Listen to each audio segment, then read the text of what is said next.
నమస్కారం అండి, నా పేరు కళ్యాణి. ఇప్పుడే నేను ఒక న్యూస్ చూసినా, మీకు చూపించినాక మాట్లాడతాను.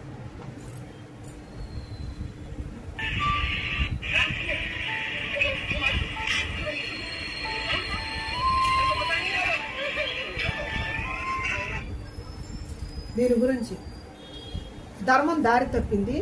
దయలేని కొడుకు ఒక కన్న తల్లిని బుద్ధి లేకుండా జ్ఞానం లేకుండా ఎలా చేయి చేసుకుని కొడుతుండో చూడండి.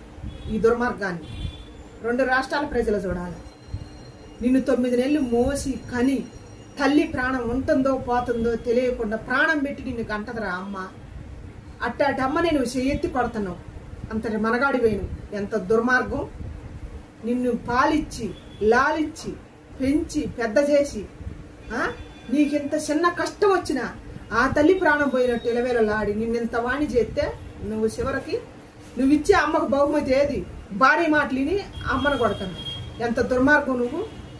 రేపు ఇవాళ నువ్వు ఈ అమ్మను కొట్టిను, రేపు నీ కొడుకు నిన్ను కొట్టడా? నీ భార్యను కొట్టడా? తాతగా పెట్టిన వచ్చే తలా పుణ్యం ఉంటుంది. ఎవరికైనా కర్మ ఎవరిని వదలదండి. దయచేసి నేను చెప్పేది నిజం, ఇదే నిజం. ఈ సీన్ చూసినాక ప్రతి కొడుకు సిగ్గుతో తలదించుకోవాలి. ఇదే నా కోరిక.